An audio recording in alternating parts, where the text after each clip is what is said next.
Sama seperti produk gadget lain yang ada di pasaran, harga smartphone Apple tentunya akan mengalami penurunan ketika model terbaru dikeluarkan.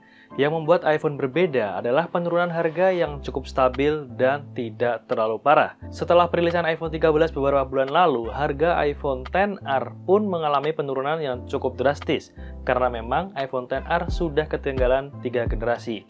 Meskipun begitu, iPhone XR masih tetap layak untuk kamu beli dan dipakai di tahun 2022 ini guys. Selain harganya sudah turun, iPhone XR memiliki fitur-fitur yang berkecukupan dan mampu memenuhi kebutuhan kalian tentunya. Kemarin kita udah bahas layak apa enggak beli iPhone X di tahun 2022, dan buat kalian yang belum nonton, kalian bisa nonton dengan klik link yang ada di pojok kanan atas video ini. Sekarang kita bakalan ngebahas tentang si iPhone XR nih.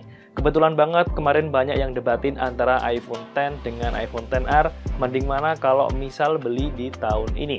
Buat kalian yang punya budget di kisaran 4 jutaan, siap-siap nih, iPhone XR apakah masih worth it kalau dibeli di tahun 2022 ini? Jangan lupa buat klik like di video ini terlebih dahulu, dan kita mulai videonya setelah yang satu ini. iPhone XR bisa dikatakan seri iPhone yang sukses bahkan trending di beberapa tahun belakangan. Karena memang peminatnya ini nggak habis-habis guys. Kalau bisa dibilang worth the money lah. Apa yang duit kita keluarkan buat beli iPhone XR itu bener-bener kebayar sama fitur, spek, dan fungsinya. Nah, kalau di tahun 2022 ini, kalian punya rencana beli iPhone tapi masih ragu nih, budgetnya di bawah 5 juta, mau ambil iPhone seri apa yang cocok? Si iPhone XR ini adalah salah satu jawabannya. Kenapa bisa begitu? Nih aku kasih beberapa alasannya. Yang pertama adalah performanya. iPhone XR ini pakai chipset Apple A12 Bionic dengan fabrikasi 7 nanometer dan RAM sebesar 3 GB yang bisa aku bilang di tahun 2022 ini masih mumpuni untuk menjalankan sebagian besar aplikasi yang ada di App Store. Di video sebelumnya aku juga udah bahas iPhone X nih. Kalau menurut kalian performanya dari si iPhone X ini kurang oke, maka iPhone XR ini jadi pilihan yang lebih baik. Untuk main game-game mainstream saat ini kayak PUBG Mobile, Mobile Legends, Free Fire, Call of Duty ini lancar banget. Kalau buat game-game yang high-end kayak macam Genshin Impact ini emang tetap kerasa enak, cuman ya kadang ada beberapa kayak stuttering gitu. Tapi ya nggak terlalu mengganggu. Mungkin memang panasnya sih yang sedikit kurang nyaman misalnya.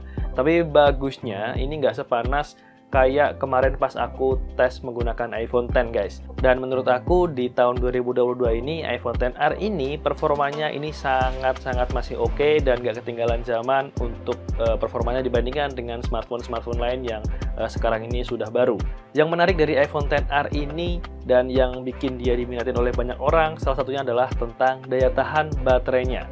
Ini adalah alasan kenapa orang banyak beli iPhone XR dibandingkan dengan iPhone X, bahkan even iPhone XS dan XS Max. Sweet spot dari si iPhone XR ini ya ada di baterainya ini yang awet banget.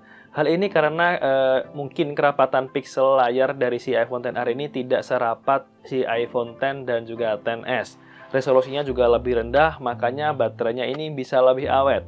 Cuman kendalanya karena sekarang iPhone XR ini susah nih nyari unit barunya, karena Apple memang sudah stop penjualan unit baru iPhone XR di September 2021 kemarin.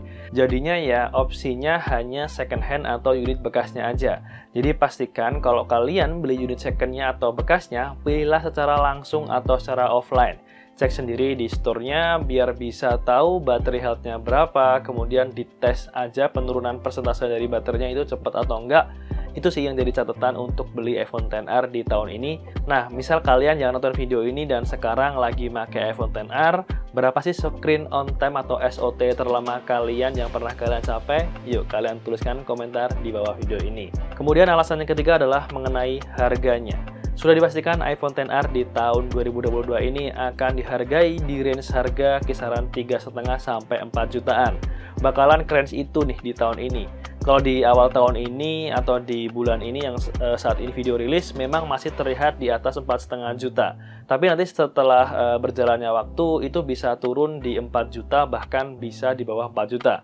Dengan harga segini dapat iPhone XR dengan segala fitur dan spek yang ditawarkan adalah salah satu pilihan yang lumayan oke sih.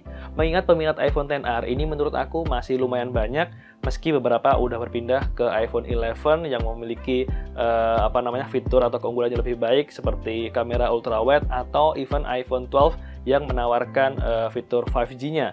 Tapi kalau memang kalian kepentok budget di 4 jutaan dan pengen nyobain iPhone, ya iPhone XR ini nggak akan mengecewakan kalian.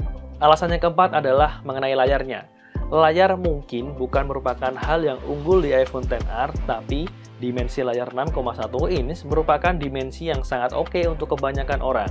Karena kalau ngerasa iPhone X, XS dengan size atau dimensi 5,8 inch ini menurut kalian kekecilan, iPhone XS Max dengan 6,5 inch itu kegedean, maka iPhone XR memiliki dimensi yang pas.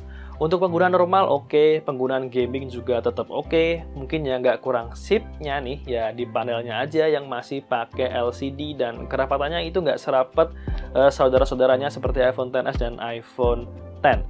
Tapi sebenarnya ini nggak terlalu kelihatan sih, jadi saat makainya itu tetap kerasa enak-enak aja kok.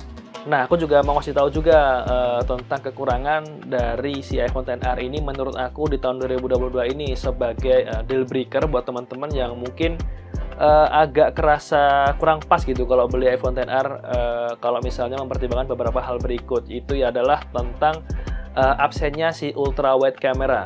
Seperti yang kita semua udah tahu, iPhone XR ini hanya menggunakan konfigurasi single kamera aja. Meski memang hasil tangkapannya udah mumpuni, tapi ya tetap aja absennya lensa ultrawide ini termasuk dalam kekurangan di tahun ini. Terlebih lagi jika kita membandingkannya dengan smartphone Android di harga yang sama, rata-rata konfigurasi kamera yang digunakan bisa mencapai 4 hingga 5 lensa. Namun semua kembali lagi, satu lensa yang digunakan oleh ponsel ini itu sudah sangat mencukupi untuk pengambilan foto dan video. Tapi yaitu ultra wide lens tuh kayak udah fitur wajib yang ada di tahun ini. Jadi ya kalau kalian nggak masalah, nggak ada ultra wide lens, ya nggak apa-apa, ambil iPhone XR. Kemudian yang kedua adalah tidak adanya unit baru dari si iPhone XR ini. Memang yang disesalkan adalah pemberhentian atau stop dari penjualan iPhone XR ya dikarenakan memang umurnya sudah lumayan berumur dan di samping itu juga iPhone terbaru sudah rilis. Ya sebenarnya untuk beberapa orang ini nggak jadi masalah, cuman menurut aku untuk mendapatkan performa yang maksimal kita bisa sih untuk membeli iPhone XR yang baru karena range harga second dan harga barunya ini sebenarnya nggak terlalu jauh gitu. Jadi kalau misalnya secondnya itu 4,8 jutaan, itu barunya sebenarnya 7 jutaan, itu nambah 2,5 juta tapi kamu dapat device yang baru sebenarnya ini oke banget. Tapi ya gitu karena memang unit barunya udah habis, ya mau nggak mau kita terpaksa ya beli HP secondnya aja. Tapi ya itu sebenarnya tergantung dan aku kembalikan ke teman-teman semua apakah teman-teman pengen beli yang second aja atau memang teman-teman itu orang yang perfeksionis harus beli apa-apa itu yang baru. Itu depends on you ya. Jadi gimana dengan kelebihan dan kekurangan iPhone XR di tahun ini? Apakah kalian memutuskan untuk membeli smartphone ini? Kalau menurut pendapat aku pribadi sih, iPhone XR ini masih sangat worth it ya buat dibeli tahun ini dengan spesifikasi yang mumpuni, baterai yang awet, fitur yang nggak ketinggalan zaman, dan juga variasi warna yang mungkin beragam pilihannya. Apalagi untuk iPhone XR yang warna merah atau red edition ini bener-bener bagus banget. Jadi bikin iPhone XR ini sebenarnya masih layak banget buat dibeli di tahun 2022 ini, mengingat harganya juga udah cukup terjangkau untuk unit secondnya. Kalau menurut kalian gimana? Mungkin ada yang sekarang ini pakai iPhone XR bisa ngasih pengalaman atau user experience selama pakai iPhone XR di bawah video ini ya. Jadi siapa tahu pendapat kalian bisa membantu teman-teman yang lain untuk memutuskan sebelum beli iPhone XR. Dan mungkin segini dulu untuk video kali ini. Like kalau misalnya kalian suka sama video ini, share ke teman-teman kalian kalau menurut kalian video ini bermanfaat. Sampai bertemu di video selanjutnya. Saya Gilang pamit dan have a nice day.